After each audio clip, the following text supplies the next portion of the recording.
Assalamualaikum warahmatullahi wabarakatuh. Kali ini kita akan membahas tentang hadis jika ditinjau dari segi kuantitas sanadnya. Jadi kuantitas ini dimaksud dengan jumlah orang yang meriwayatkan hadis tersebut. Jumhur ulama membagikan dua macam hadis jika ditinjau dari segi kuantitas sanadnya. Yang pertama, hadis mutawatir. Kemudian yang kedua, yaitu hadis ahad. Hadis mutawatir adalah hadis yang datang secara berturut-turut dan bergantian tanpa ada yang menyela. Hadis ini diriwayatkan oleh banyak perawi pada tiap tingkatan sanadnya dan diakui kebenarannya. Dan perawinya tersebut mustahil untuk berdusta atau berbohong. Kemudian hadis ahad adalah suatu kabar yang diriwayatkan oleh satu orang perawi. Adapun syarat dari hadis mutawatir, yang pertama diriwayatkan oleh banyak perawi.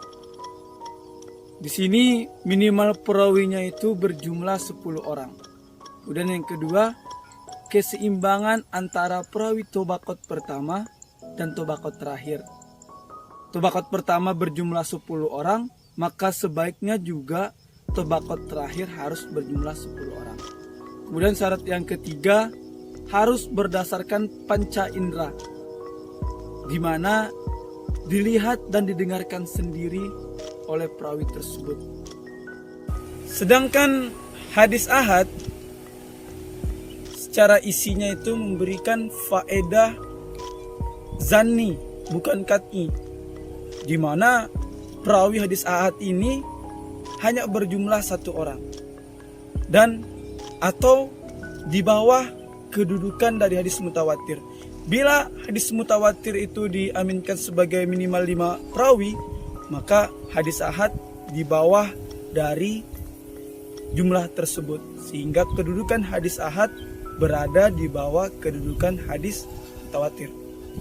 Adapun pembagian dari hadis mutawatir itu terbagi menjadi 3. Yang pertama, mutawatir lafzi. Mutawatir lafzi itu bermaksud susunan redaksinya itu sama persis, tidak ada bedanya sama sekali. Hadis tersebut menurut keterangan Abu Bakar Al-Bazzar diriwayatkan oleh 40 orang sahabat. Dan dari keterangan ulama lain juga mengatakan diriwayatkan oleh 60 orang sahabat dengan susunan redaksi yang sama persis. Kemudian yang kedua, mutawatir maknawi. Susunan redaksi dari hadis tersebut tidak sama, tetapi yang sama itu hanya pada maknanya. Contoh hadis mutawatir maknawi itu hadis yang menetapkan jumlah rakaat sholat maghrib sebanyak 3, di mana seluruh perawi meriwayatkan bahwa jumlah rakaat sholat maghrib itu sebanyak 3. Meskipun secara redaksinya berbeda, ada yang mengatakan ketika Rasulullah sholat di saat di Mekah dan ketika Rasulullah saat sholat di Madinah, dan bahkan ketika Rasulullah sholat dalam keadaan sedang perjalanan jauh. Nah, meskipun dengan peristiwa yang berbeda, tetapi maknanya sama gitu. Maknanya sama-sama menyampaikan bahwa jumlah rakaat sholat maghrib sebanyak 3 rakaat. Dan yang ketiga, mutawatir amali. Dia disepakati oleh seluruh ulama dan mengatakan bahwa Rasulullah itu benar-benar mengerjakan hal tersebut. Kemudian hadis mutawatir amali ini hanya dikategorikan sebagai hal-hal yang berkaitan dengan agama. Contoh dari hadis mutawatir amali seperti dalam pelaksanaan sholat id, kadar zakat, dan lain sebagainya. Banyak contoh dari hadis mutawatir amali. Dari hadis ahad, yaitu terbagi menjadi 3. Yang pertama, hadis masyhur.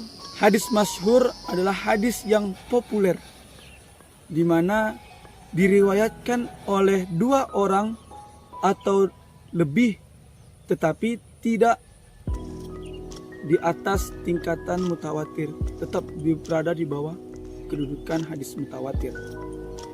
Contoh dari hadis masyhur, barang siapa yang hendak melaksanakan sholat Jumat, maka hendaklah ia mandi. Yang kedua, hadis aziz. Hadis aziz adalah hadis yang diriwayatkan oleh dua perawi dan diterima oleh dua perawi juga. Contohnya,